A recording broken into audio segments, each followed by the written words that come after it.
Welcome to our webinar. We're going to start off with a quick poll to gauge people's level of knowledge with the MITRE ATT&CK for ICS framework.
Thank you for taking our poll.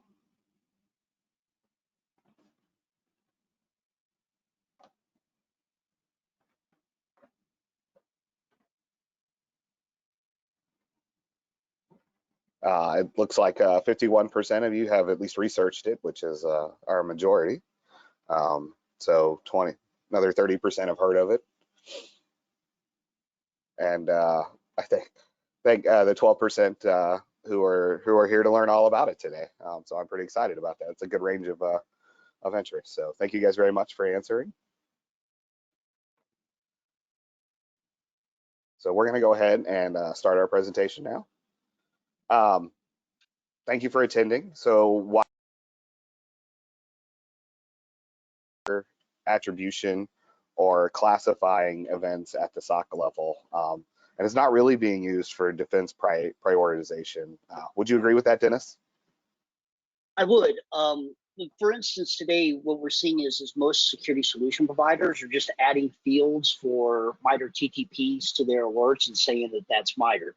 While this is actually really valuable in helping align with threat feeds, it does have a very limited viewpoint on what the MITRE ATT&CK for ICS framework really is. So I'm hi, I'm Dennis Sisler. I'm the founder and principal consultant of Sci-Fi Defense. I've spent the last 20 years working in a wide range of industries, with the last several years focusing on testing, responding, and remediating cyber attacks in ICS environments. My name is Jeremy Morgan. I'm the principal risk and solutions consultant here at Industrial Defender. Spent the last 20 years working in various audit, compliance, and security roles. I've worked both for asset owners and power utilities. I've worked for control system vendors, actually building and commissioning control systems and the cybersecurity that goes with that, as well as security solution provider and architect. So my focus has mostly been on building, testing, and remediating cybersecurity controls and programs from a defensive point of view. So first off, Dennis and I want to acknowledge that for many of you who've been at this for a while, if you've researched it and stuff, the conversations that we're going to have will sound pretty familiar. These topics and these exact conversations have been discussed on every factory floor and in every control room at some point in time.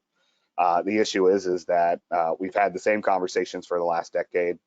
Our goal in this webcast is to show how using MITRE ATT&CK for ICS can be used to create the information to help us better protect our own organizations. And this by providing structure to these ad hoc conversations we've had on this factory floor, so that you can then build a real threat-based action plans to start making changes. Yeah, so let's start off with talking about the history of MITRE. So the MITRE framework started back focusing in on the traditional Windows enterprise environment in 2013. It wasn't officially released until 2015. And when it was released, it drew a lot of interest from both the offensive and defensive side of security practitioners, allowing them to have a more meaningful conversation because we had a common language that we could speak when talking about these types of activities. From here, it has expanded greatly over since 2015. There are now matrices for OSX, various cloud solutions, networks, and even Windows standalone systems. In 2017, after the Ukrainian utility attack, a version for ICS was drafted and then circulated among a small group of professionals, which was released in late 2017 for public consumption. We're going to take a quick look at a quote. So this quote that you see on the screen right now, this is actually pulled from the philosophy paper that was published by the MITRE Corporation for the framework. And if you look at the bolded text, it's the original intent of this framework was by planning a defensive strategy. So it's really meant to drive threat-based views of defenses. It's about putting on the attacker's hat and looking at your ICS systems from their point of view.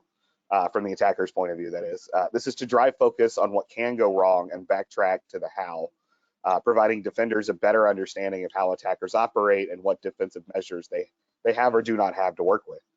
By taking a goal-oriented view, you will often find gaps or make yourself aware of assumptions that might be blinding you to significant weaknesses. Dennis and I often found ourselves saying, well, let's look at that assumption for a minute, and then find ourselves with plausible gaps or with new data sources or mitigations. A secondary intent we're not really going to cover is to educate both IT security professionals and OT engineering staff in each other's worlds. This allows both sides to walk a mile in the other shoe and gain a basic understanding of terms and techniques. It gives them a common lexicology to kind of talk through. We're going to take a quick another poll, and while we do, we're just going to kind of briefly talk through. So again, the MITRE ATT&CK for ICS framework is, there was a need for a common lexicology to use in OT environments about how attacks are carried out, and to really help like attackers and defenders and IT and OT kind of talk off the same page. There's our 11 tactics with techniques under each, and the knowledge base helps security teams develop incident response playbooks, prioritize defenses, and the other things you see there. The one thing you'll note, we're not really going to talk, out of all the tactics, we're not really going to talk about the last one, impact. At that point, it's really too late. You're not looking at data sources because that's real life impacts. Where this is most useful is actually as your starting point to developing your scenarios or in building your risk case models, right? Like, so these are the impact portion of the risk when you're going to seek out new budgets or to fund a program and stuff like that. You need to go to management. These are the impacts that you want to carry through and share with them. Okay, and so according to the poll, 2% are using it mostly for the SOC, 31% are using it outside the SOC, which that's really encouraging to see. But 54% aren't using it anywhere, and I find that really interesting given how much press it gets. Dennis, any kind of comments on that? Yeah, that is a little. Yeah, that is a little surprising that such a large number of people aren't using it, because it is a very well-known. It's such a commonly known framework that organizations have really helped to prioritize their defensive strategy. So I find that very interesting. Yeah, but I'm glad. Hopefully, we can shed some light on this going forward. Yeah. So we really want to talk about. So this is a technique breakdown from the MITRE website. We really want to talk about two areas within this page. One is the data sources, and one is the mitigations. While the framework gives us a really good overall perspective, there are some gaps in the framework. And the great thing about the framework is you can tailor it to your organization's specific needs. So during our analysis, for example, we noted that the data sources themselves were almost treated as an afterthought. They weren't really normalized, nor were they fully developed. So for instance, they focus in on Windows event logs, but they ignore other types of logs, which can have, really limits the potential of using logging information as a data source. In our analysis, we'll show this in a minute, that we have something called host logs. And what we've done is we've added them as a source in more areas where we felt it was appropriate. We've also added a host-based data source, excuse me, a host-based configuration data source. And when we say host-based configuration, think of things like network switches or web server configuration files. The majority of these times, these may be the only valid source of information, but these may not be attained by looking at, network logs or passive monitoring of solutions. So here we've just done some simple analysis, but before we dive too much into this, we're going to take one more poll. And while you answer that poll, I'm going to talk through this. So Dennis and I did some basic analysis on the framework. We basically went through and we cataloged every data source, including our new ones, including our new ones, as well as all the mitigations. Put them into some spreadsheets, and then started to really go through and look at them using charts and stuff. I think, and then we went a step further and we looked and we did this additional aggregation. And so that's really what you're looking at here in this additional aggregation is we were a little surprised by this, to be honest. So much focus. So what you're looking at here is a chart of where the most frequent area you're going to get data from. So this is by, again, we charted out every single source, combined it into locations that you would find it, and then we plotted that out against all the techniques over all the impact, over all the technique areas. So what you're seeing here is you can see like host came out way on top. I think was a little surprising to me, given the focus we've had as an industry on network detection and network observation in the ICS world. To see host come out as such a clear source, like a very large source of data for your ICS cybersecurity program. I think this was a little eye-opening for myself and Dennis. So, and the other thing to kind of note on, yeah, go ahead, Dennis. Yeah, I would like to add the fact that it was so predominant, but the data source aspect of the framework definitely has room for improvements, which I know you and I are both planning on making contributions to the framework to help it get better. I was really surprised to see that. I was basically shocked to see hosts this far ahead of even network or any of the other source types. Yeah. Yep.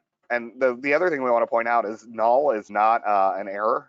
This is something that actually there are some techniques that have no good data sources or good mitigations listed for them. So those techniques provide their own unique challenges, and they're definitely worth the look in and of themselves, for sure. If we look at the poll results, initial access, execution, lateral movement, and persistence. That's where most of the investment has been, and I think that's within my expectations. Dennis, how about yourself? Yeah, I would definitely agree that those would be the areas that I would think most organizations focus in on. Okay. And then before we carry on too much further, I just want to remind people that questions, the chat and questions feature is open. It looks like we have one so far.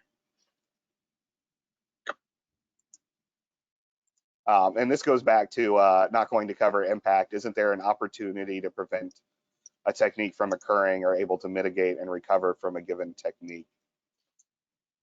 I'm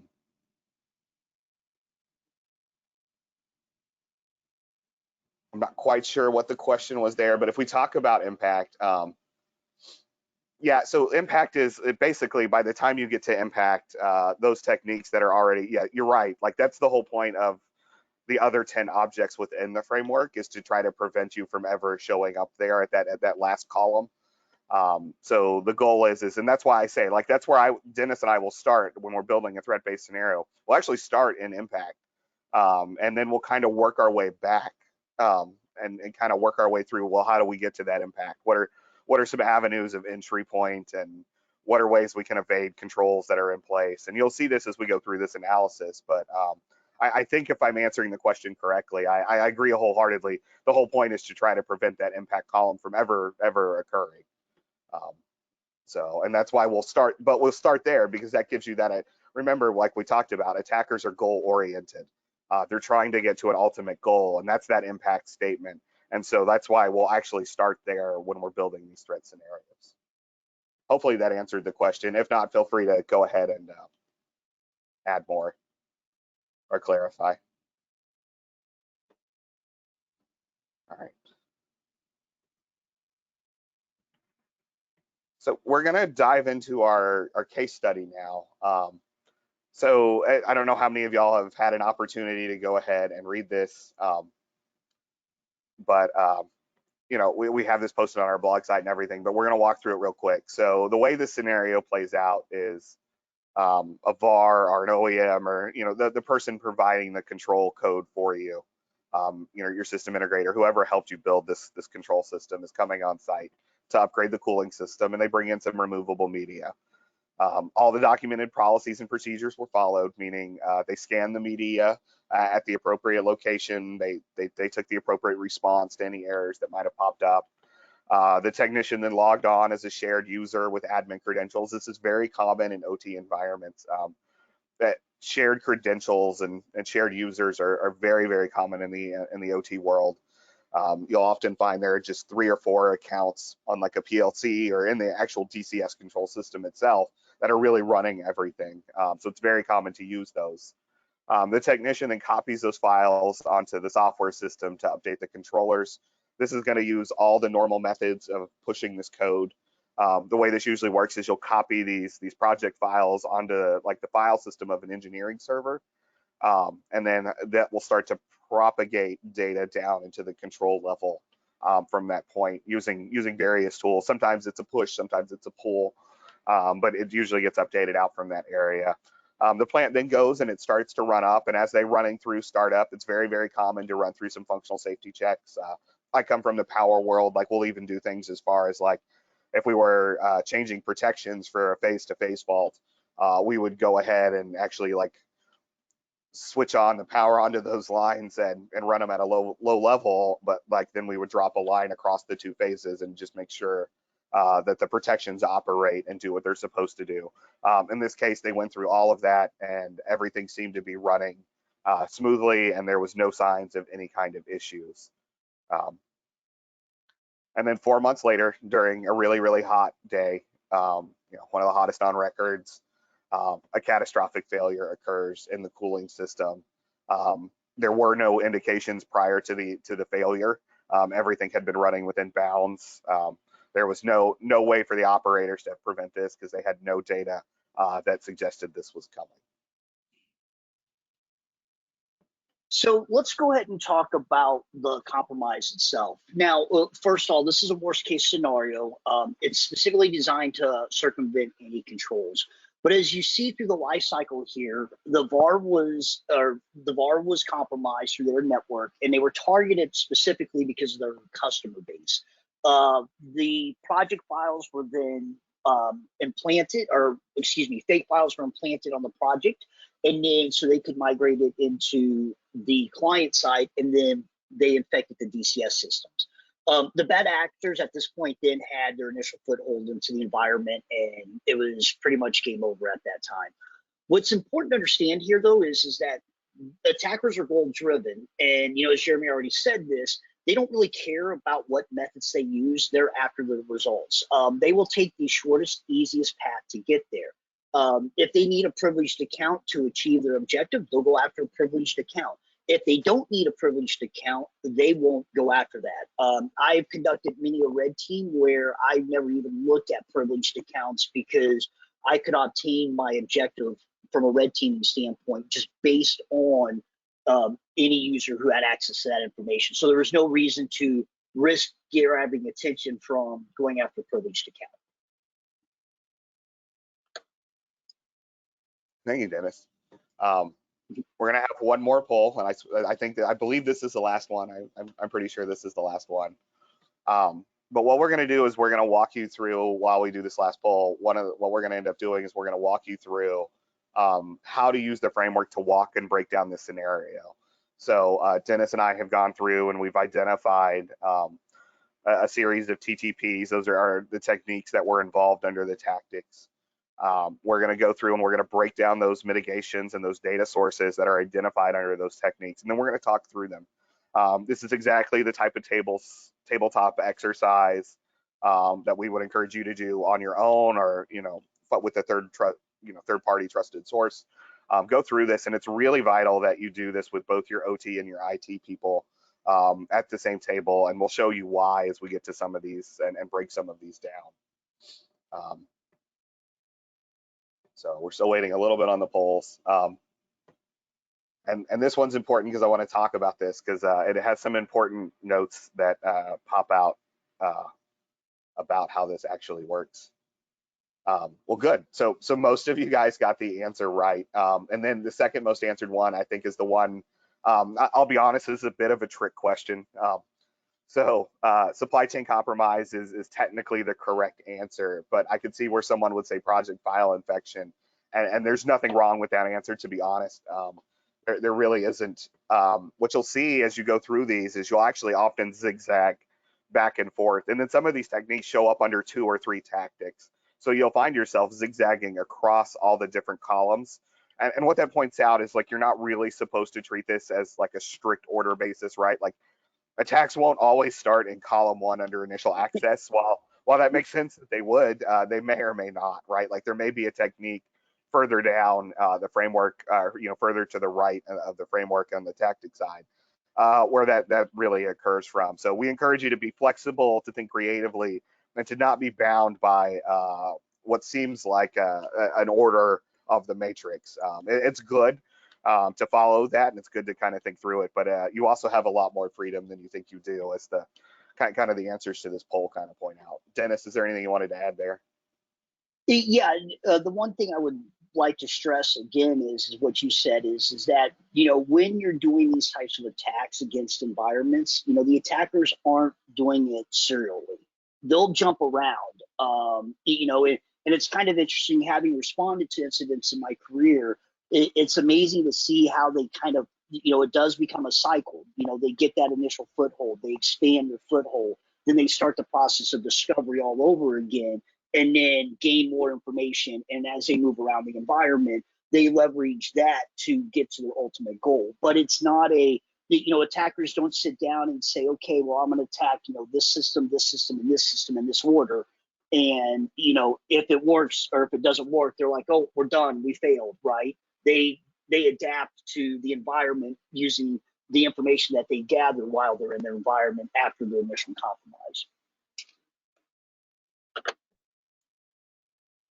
Before we move into actually analyzing anything, are there any other questions? I think there was a lot of questions about will they have access to these slides, and how you'll get access to this.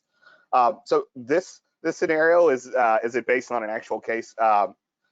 No, but what's funny is I actually wrote it before. Like, if you look at it, it looks very similar to kind of like an ICS version of the SolarWinds, but I wrote it months before that actually happened. This is what kept me up at night when I was running an OEM cybersecurity program, right? Like, this was my worst fear. That's why I implemented controls among my staff and stuff when I was there, to like do things like we never replicated media between sites, like even sites, let alone customers, and we would like wipe out our laptops between our work laptops and stuff between every visit. So while this scenario is not based on any actual scenario, it does closely resemble things like Stuxnet. Some inspiration from Stuxnet was taken, and Dennis and I will talk about. You'll see some stuff there, as well as just things that, like, as I was running my own kind of program, things that kept me up at night.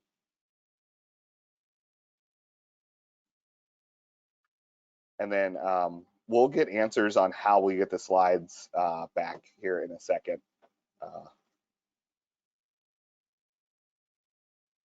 Email. You'll be getting them through email. Thank you, Aaron. So let's move on a little bit. So now we're going to dive in, and what we've done here is we've taken the initial access tactic. So again, that's that first column. And in there, we identified 3 techniques. And then what you'll see under those techniques, or to the side of those techniques, are different data sources and different mitigations. And so what Dennis and I are going to do is, like, we're just going to have a conversation just like we would in a tabletop exercise if we were consulting with you on your control systems. So what we're going to do here is we're just going to sit there and we're going to talk through these things. So, if we look at file monitoring and API monitoring, or no, we're going to focus on one, right? So we're going to focus on replication through removable media. And there you see there's 2 data sources, file monitoring and data loss prevention. Dennis, do you want to say anything about either of those? Yeah, and it's actually, this is a good point about, leverage or use the framework and customize as you see fit. I know Jeremy and I were both very surprised that, what's the one thing we say when somebody brings in removable media? Scan it with AV. But we don't actually collect that data information as a data source. So we were very surprised to see a data source of AV lacking for replication through removable media. It's some of the mitigations, let's talk about their effectiveness, right? Disable or remove.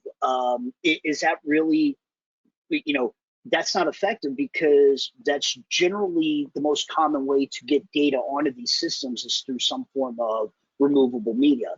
In this scenario, what happened is the client actually scanned the project files. There were no alerts on the files, and they went ahead and removed it. So if you disable it, they wouldn't be able to get the project file into the system. The next one, limit hardware installation. Again, yes, you can do that, but the reality is there's a lot of limitations around doing that. It's actually kind of very ineffective. I mean, today everything, anything that's not Bluetooth connected is usually done through USB. So, and yes, I know there are ways that you can do host configuration to prevent, non-removable, or excuse me, to allow only, keyboards and mice, but that takes a lot of overhead and a lot of management. Most organizations don't have the time and money to do that effectively. And, Yeah, well, the operating, oh, sorry, go ahead. oh, sorry, I was just going to say, and oftentimes there's things like EtherCAT keys and stuff that run on USB devices. So like licensing for the actual control system may exist on a USB and is required to run the system. So like, again, it just really limits your ability to limit that as an option. Right, right. The last one is operating system configuration. Are there anything that we could really do here to prevent this? And we have to remember that this is all happening under the context of an expected change. So, how do you harden the operating system to prevent an authorized and expected change? Well, you really can't. And then the last, oh, go ahead, Jeremy. No, you're good. You're good. Yeah. And then the last thing is again, AV is actually missing for this. So, we preach, everyone preaches, AV, AV, AV on removable media, but we don't actually call that as a mitigation here. So we thought that was very interesting for replication through removable media. Yeah. So out of this kind of analysis, there's naturally going to arise some questions, and so we're just going to document those real quick. But like real quick before I jump into that, we have some questions. All right. So how does focusing on early stages of the matrix allow identification of impacts and true business consequences which aren't currently reflected in the matrix and relevant prioritization of the alerts? I'm going to come back to that one in a second. We're going to dive through these questions first, and then before we move on to the next scenario, we'll go back and read that question and answer it. I think some of the questions that pop up when we read these data sources and mitigations is do we have file monitoring in place? Is that a data source for us to even look at? And if so, do people look at it, right? Like, I mean, it's only going to be as effective as a data source as people looking at it. And then would the engineers and operators have enough data to figure out anything, right? Like, so if the way like file monitoring works is you can set it to several different layers, right? Like you can just say, just show me new files, or, show me when files change from like a timestamp database, or you can dive like all the way into a file. But in order to make file monitoring an effective data source, and therefore possible mitigation here in this case is your engineers and stuff would have to have that data. They would have to know what files we're supposed to change. And we're going to talk a little bit about this a little bit more, but you'll understand like why that can be such an important thing. How is my AV configured? Should we or did we use a dedicated workstation? Is it set to a lot of exceptions? Oftentimes when you walk into a control system world, you'll often see like the project files are exempted from scans because they cause so many false positives that people just end up setting them to exceptions. So do you have those exceptions set? And so does it cause a false sense of trust and belief in what those AV scans are giving you? That's something I would go look at. And then, like what kind of underlying tech do those AV use? Should you use one with like one of those super engines and that kind of stuff and on a dedicated workstation? But let's go back to that question that was asked. So how does focusing on the early stages of the matrix allow identification of the impacts and true business consequences, which aren't currently reflected in the matrix, and hence relevant prioritization of the alerts and identification to prevent realization of the undesirable consequence? I don't think it does, right? I think focusing on the early stages, I don't think that's the right answer there when you're talking about true business consequences, right? Like that is where you look at, that's where you're going to reserve that last column for, right? Like those impacts. And like that's what's going to help you then decide what your alerts and your prioritizations on investment and your data sources and stuff are going to be, is those impacts. I don't mean to say like we're not going to ever look at that impact column and stuff. That was never the intention. It's like that's, like I said, that's where we'll derive our scenarios from, and that's what we would then take with us post analysis and stuff to then kind of look back at and say where do we need to make our investments, and kind of show that when you look at risk, it's threat times impact. So you definitely need that impact space. Dennis, did you want to add anything to that question? And hopefully I've answered it. Yeah, and basically what we would do is the impact would actually be the starting point to work its way backwards, because what you would want to do is have that specific threat scenario, then work back through the framework and work back through your matching your environment to that framework, and then start to actually tune your alerts to those potential threats that you would be concerned about. Yeah, because that's exactly how I built the scenario, right? Like, so I looked at that impact column and thought about what I wanted to go attack and how that would, like, what system we wanted to compromise, what that would do, how long that would last, right? Like, because something that causes an outage of 5 minutes is not as big a deal as something that puts you into catastrophic failure for months, right? So having a steam pipe blow is going to be more catastrophic because it's going to cause collateral damage. There may be some potential injuries or loss of life involved with it. Any of us who've worked in OT systems, you understand that, right? Like when a steam pipe goes, it is not a pretty sight. So it's very dangerous, and it'll take a while to recover from. Between the post-event analysis to understand why it really blew, looking at the to see if the pipe was a failure itself versus something that happened to the control system.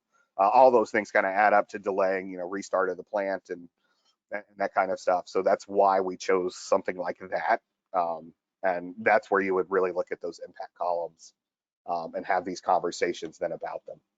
Hopefully that answers the question. But again, if we've missed the point, feel free to add that back in. Yeah, that was a really good question, yeah. by the way. Yeah, very good. So the next scenario we're going to look at is we're going to look at execution as a tactic, and then we're really going to focus on change program state.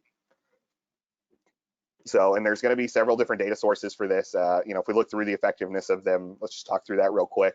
Alarm history, again, this will provide partial detection, but it's really human dependent. Like, do your operators, who are the main responders to your alarms, are they aware of what's happening enough to make decisions on what's good versus bad?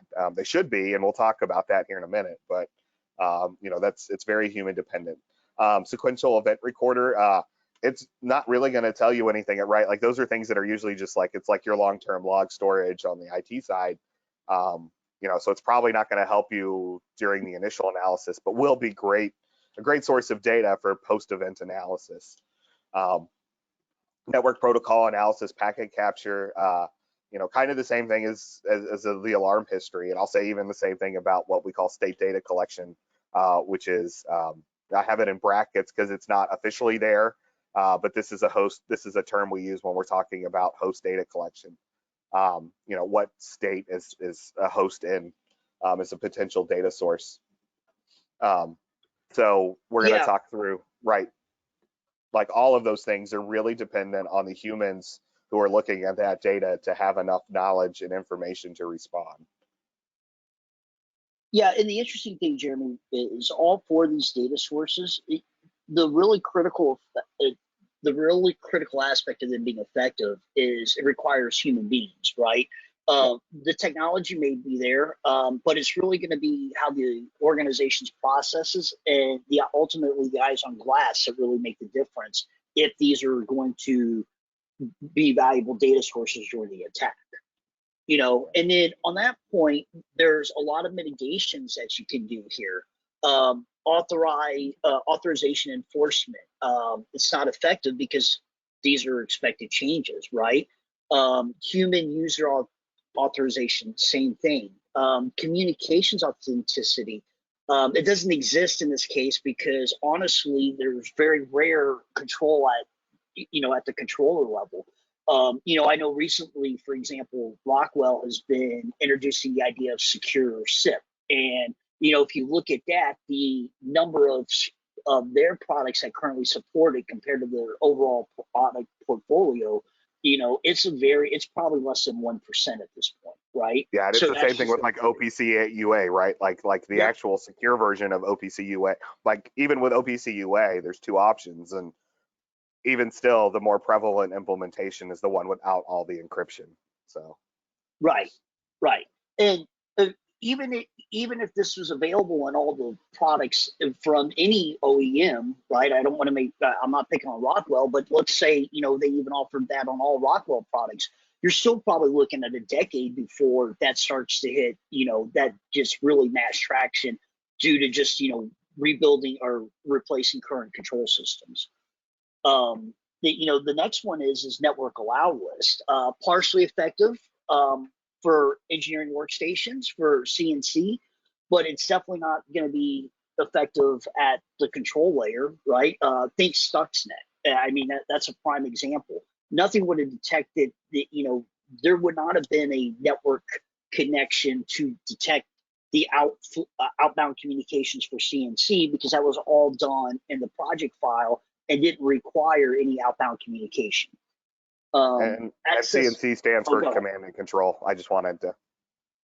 Oh, yes, sorry. Yeah, you're good. And then, access management and, network processing or software processing device authentication. Again, these are all approved changes. So they're going to be allowed to happen regardless of what controls you put in this case. Network segmentation, not really relevant in this situation. And then filter network traffic. It may prevent the foothold if it was detected. Now, of course, we'll go down the really bad aspect of this is what if the malware doesn't need any type of CNC connections, very much like what Stuxnet was.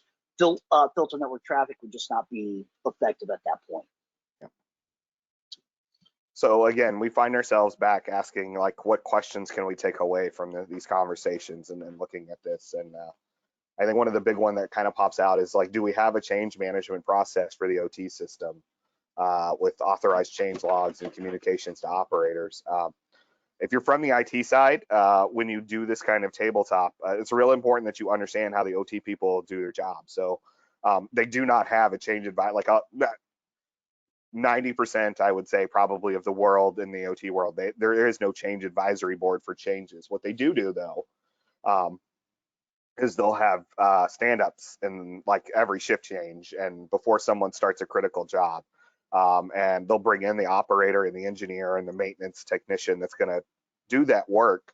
And they're going to sit down there and they're going to fill out, and it's really a safety briefing more than anything. But they all come together and they talk through about expected potential problems and any kind of safety hazards, and they go through all of this.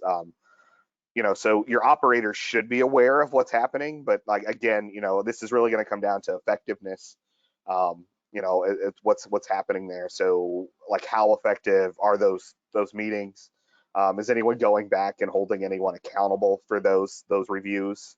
Right? Like, do we ever go back and look at the sequential event recorder data, and look at like these 5 PLCs changed, but when I look at the job board entry, I don't see any mention of them, right? Like, so doing that kind of work, I think if it's there and those controls are there, would go a long way to having helped in this issue, given the timeline of 4 months.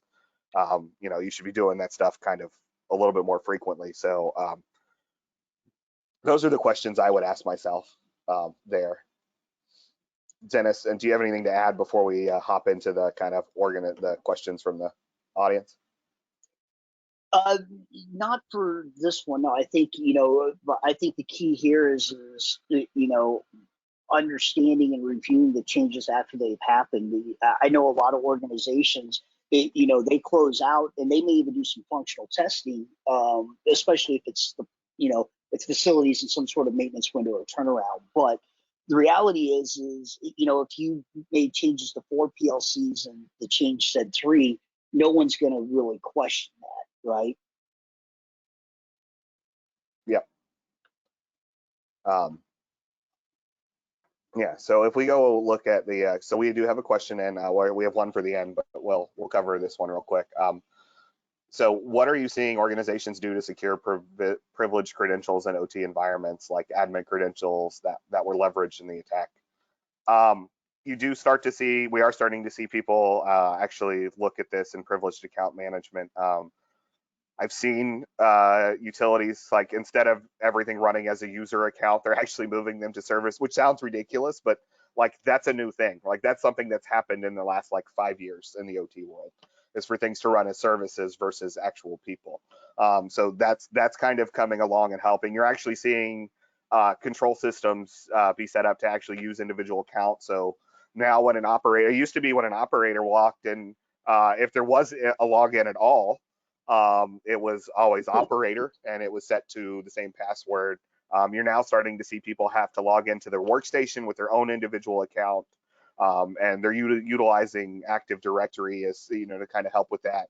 And then the HMIs are becoming directory aware as well, which is something that didn't exist 10 years ago, right? Like, so like, that stuff's starting to come around and really starting to help. You're starting to see people take advantage of like the Windows controls for those service accounts, like actually putting in that special OU group for service accounts where no one knows the password and they get changed. And then some tools are starting to make their way in, around privileged account management. Like, I've seen it, like we actually have a partner we're working with, Zage, who kind of works in this area, or they're using like Industrial Defender to collect the user accounts and then that are detected in the OT world, and sharing them out into identity and access governance solutions at the corporate level. So things like HR, because before, like when someone left in the OT world, no one was going back and removing. That's why, you look at Oldsmar, you look at, there was just that indictment for the Oklahoma water attack from a year ago. Those were around shared credentials that, people had gotten out and stuff like that. So,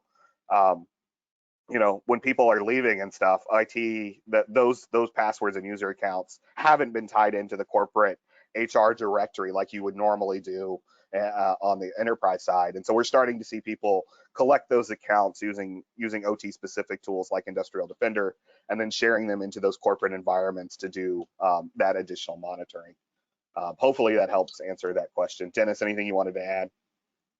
Yeah, and it's important to understand that, as you're probably well aware of, as Jeremy stated, accounts don't change because, you can't just randomly change some of these accounts on these systems because of the potential impact to the process. And the reality is, safe operation of the process is the #1 critical thing. So, let's say somebody from the plant gets fired. they're not going to go change the password because they may have to bring, the process down to actually to make those changes, and you just can't randomly shut these processes down in 10 minutes, right? Yeah. So, and I will add that we are seeing more and more clients actually start to, they're using third-party PMs, but I also, to Jeremy's point, I'm seeing clients starting to use the built-in tools, the service accounts, even a couple of started looking at using like Labs for local admin on the workstations in the OT environments, and you're starting to understand of how to like build proper Active Directory segmentation in their environment. Keeping, they'll have a dedicated forest for the OT environment, and then a separate corporate forest for just the employees. As you should, right? Like you should not be As you co-mixing should, yeah. your Active Yes. Directories. Yeah. So Yeah. that's a key design. My personal opinion. Yes. A subdomain is just that's just an administrative boundary. That's not a security boundary. Yeah. It's very important to understand that. All right, so we're going to move on to the next one. I see, we'll answer that last question that came that's out there. We'll answer that at the end, like the requester asked.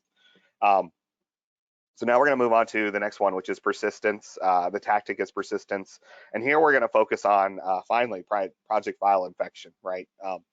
So this actually showed up on the last one, and it's kind of an interesting thing. But here, if we look, again, file monitoring is here. Again, it could be effective if your people have the right data, right? Like if it's designed, if the changes occur in the right ways and you have the file monitoring set up correctly and people are paying attention to it, it absolutely can be effective. But it requires people to pay attention and have the right data to make those calls. Digital signatures wouldn't have been effective at all, again, in this case, this particular scenario, because everything came from the signed source, right? Like, that's assuming it was signed at all, right? Like, so like digital signatures might not even be a thing, but if they were in this case, it probably wouldn't have been a great source of information or a way to spot anything wrong, because this was coming from the authorized source itself. And from their code environment. And then, and Dennis, anything you want to add before we jump into mitigations? Just the restricted file directory permission one would be partially effective, assuming that they've even got that level of account management in their environment. And then the last thing is audit would be partially effective, but we're relying on the vendor to provide the hash. So if they provide that hash and we match the hash with it already infected, it's not really, or excuse me, if the project file is already infected and they hash that, then the hash is irrelevant at that point. Yeah. If you're doing like a hash audit, right? Like, but if you go and you do something a little bit more substantial, as we'll talk about here in a second. Yeah. So this brings up some questions for Dennis and I, right? Like, so how good is my audit of the vendor provided changes? Are we doing it, or do we solely rely on testing in the control system to verify like the code's good? Does my personnel feel comfortable or authorized to push back on those changes? I've often seen they're real good about pushing back on safety things, but they feel uncomfortable kind of challenging an engineer from, because it's a special relationship between a VAR or a system integrator or an OEM and the on-site personnel, right? So like when someone from the VAR or SI or OEM shows up on site, they're given a level of deference, that may not necessarily always be 100% appropriate, right? Like, so like, does the staff do they feel comfortable pushing back on those code changes coming in? And then the other question is, do you even have the right staff, right? Like, so at a very large plant, you'll often have local engineers on site, right? Like, and there'll be engineers for each control subsystem, and that'll make perfect sense. And like, but that's at a site with like 200 people, right? Like with a real DCS and all that other good stuff. If I show up at like a little electric substation, often I'm doing rounds with the local area maintenance staff, right? Like, and they're not trained engineers. They're very, very good at what they do. but they wouldn't understand the control logic sometimes that is being implemented, and some of the, especially in like some of the special protection scenarios and stuff that can occur, where you'd have a vendor kind of come in and help you build it out. So do you even have the right staff in place, I think is a good question. And then do we have access to third-party engineering contracts to help us do code reviews, right? If you're making code changes to $250 million to $3 billion asset, maybe it's worth spending the $50,000 to have a third-party engineering firm review that code before you go and implement it. I think that's a valid control to consider here, especially in the audit mitigation phase. Dennis, anything you want to add there? Yeah, and it's interesting, you talk about these assets that are, literally can be billions of dollars.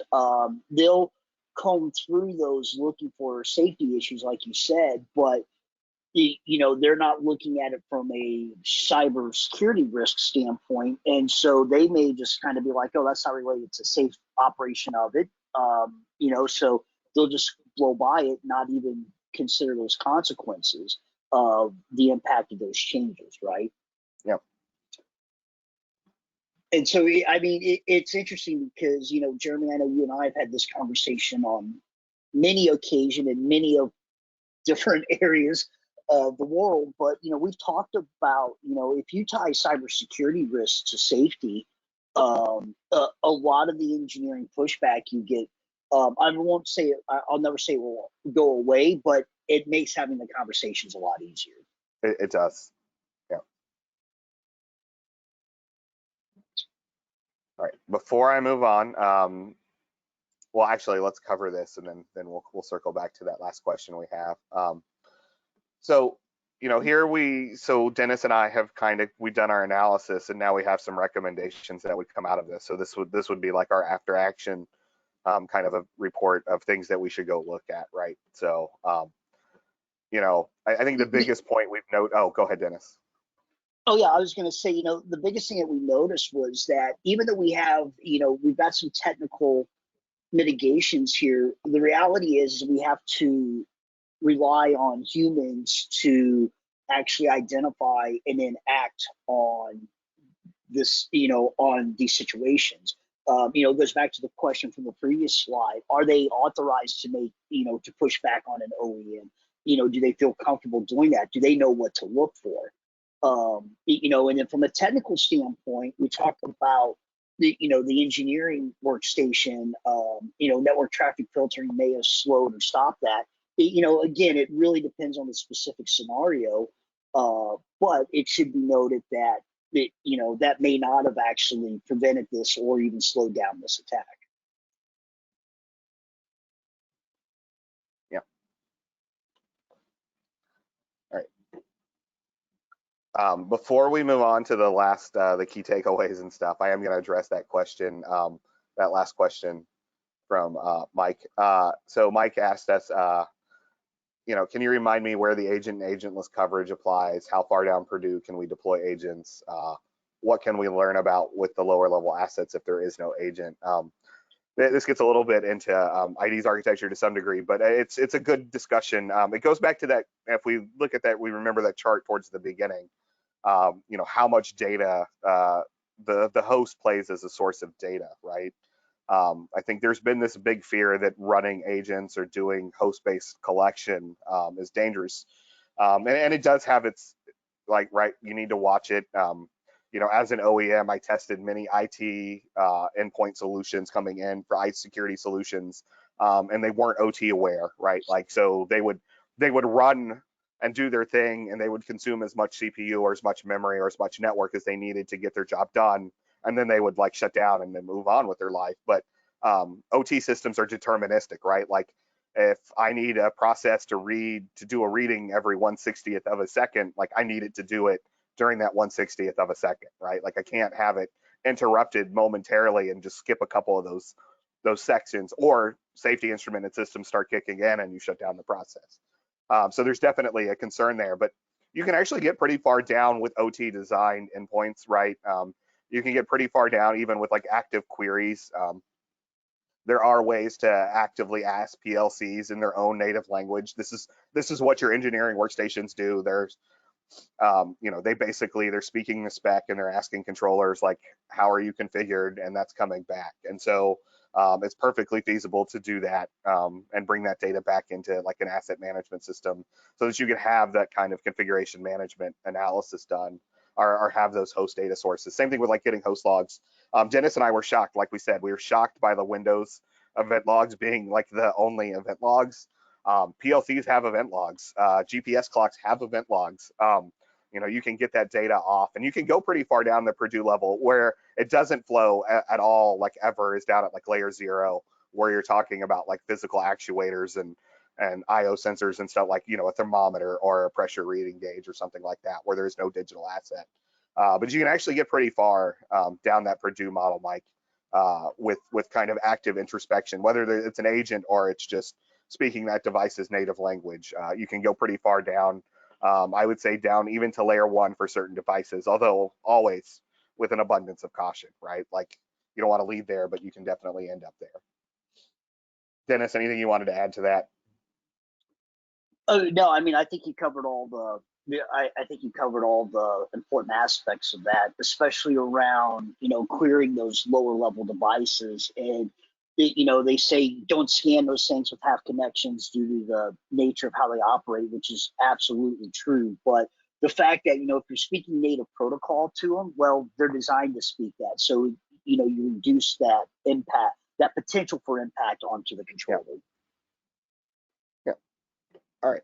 So key takeaways. We want to talk through this real quick. So hopefully what you've gained from this, hopefully, although we'd love to hear your opinions in the questions. The three that Dennis and I kind of walked away from this from is like MITRE is so much more than just tagged events to your SOC. That's what it often gets billed at when people come to me and they say, do you integrate with MITRE? What they're really asking me is, do I have events that flow up into a Splunk or a QRadar or some other type of SIEM? But it's so much more than that, and it wasn't even really intended for that originally. It's a key framework for building a threat-informed defense by looking at those impacts and then kind of working your way back, and then kind of having these tabletops from forward backwards. Technology will not solve these issues, but can greatly assist. We talked about that at several points. File monitoring showed up 3 or 4 times, but it's only as effective as the data you have and the people you have analyzing that data. So it's always going to be about people, process, and technology, right? With technology kind of playing that third role here. And then while this was a worst case scenario, and it was, like I designed this specifically to be as terrible as possible and circumvent as many controls as possible. Even just implementing 1 or 2 controls could have really prevented this from being successful. It's about investing in those different layers of defense. So if your investments are if you're only looking at like 1 or 2 things, like we're only looking at, network intrusion detection, you're really gonna, set yourself up for some potential issues down the road if you don't build in those additional layers. Dennis, anything you wanted to add there? No, I mean, I think you did a great job covering it. I guess the one thing I will add is number 2, and we see this all the time, right? We're trying to solve these problems with technology, and while technology does have, an important role in solving these problems, it's truly the people and it's truly the processes that the people follow that will help mitigate these types of attacks. Yeah. Technology is the enabler. It's not the end all be all. Any questions before we wrap up? I know we're down to like the last minute or 2 of this session. I did want to point out that the slides have been added to the handout, so please make sure you go and you download all the handouts that are available to you. If you have any other questions or you want to follow up, or if you want to get into a specific conversation about anything Dennis or I said during this, here's our email addresses. And then if you'd like to learn more about ICS cyber risk assessments, please go visit, sci-fi-defense.com, or if you want to understand more about how Industrial Defender can act more as a data source or mitigation check out industrialdefender.com anomaly detection.